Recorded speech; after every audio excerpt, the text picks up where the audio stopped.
Hello, and welcome back to the Civil War Wanderer. During the Civil War, communication was key during the battles.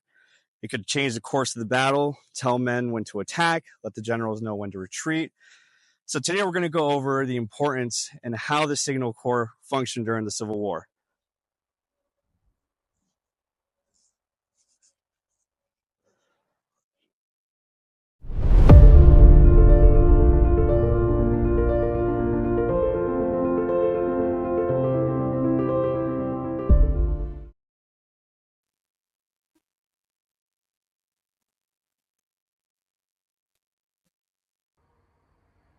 Signal incoming, sir. Attention station. No time and date of the signal.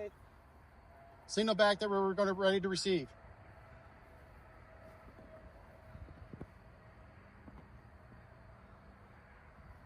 Two, one, two, one, three. 1, 1, 2, 3. 2, 2, 1, 1, 3, 3, 3. Signal back message received.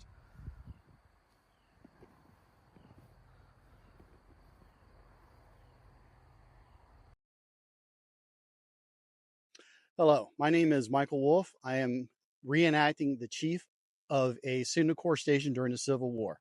If you notice the uniform I'm wearing, it actually corresponds to a famous photo of a chief working behind the scope at one of the battles. The Signal Corps was developed prior to the Civil War by two gentlemen out west, Major Myers, and I believe it was a Major Alexander. When the war broke out, Myers took this communication system to the north, Alexander took it to the south. During the war, the Southern Campaign was the first one to use it during the first Battle of First Manassas. It was about 8:45 a.m., and I had discovered McDowell's turning column, the head of which at this hour was just arriving at Sudley, 8 miles away. I had once appreciated how much it might mean, and I thought it best to give General Evans in command at the Stone Bridge immediate notice, even before sending word to Beauregard. So I signaled Evans quickly, "Look out for your left, you are turned." Brigadier General E.P. Alexander, Confederate States of America.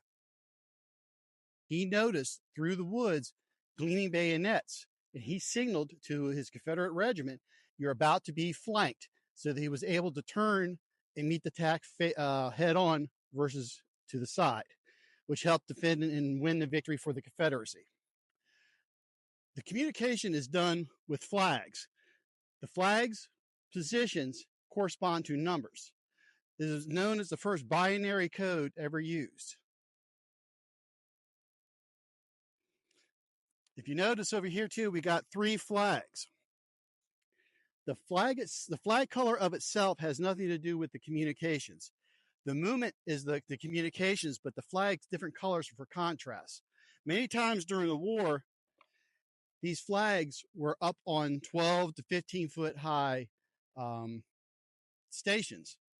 So if you were on a bright sunny day, the white flag would kind of blend in, so the unit commander would go with a different color flag for a contrast.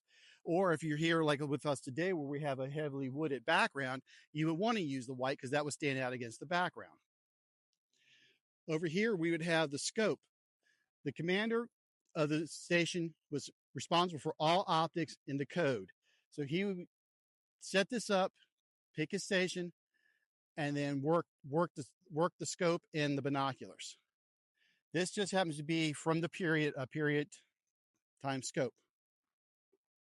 Over here would be a lot of stuff that condensed of what a station would be made up of. The material down here in front are actually for night operations. This would be a turpentine carrier that for 5 gallons, and this one was a canteen meant for the torches. The other torch down here would be used for showing which way the soldier was facing. They would also carry their field desk notes, because you would have to make a note of where and when the signal was made and keep a record of it. Field glasses, compass, so that if they were actually observing anything for the artillery, they could give a compass reading of which they would have to adjust to.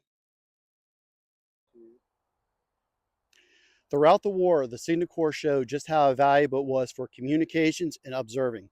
to the point where it actually, after the war, became an official branch of the United States Army and is still used today as the main communication source for the United States Army.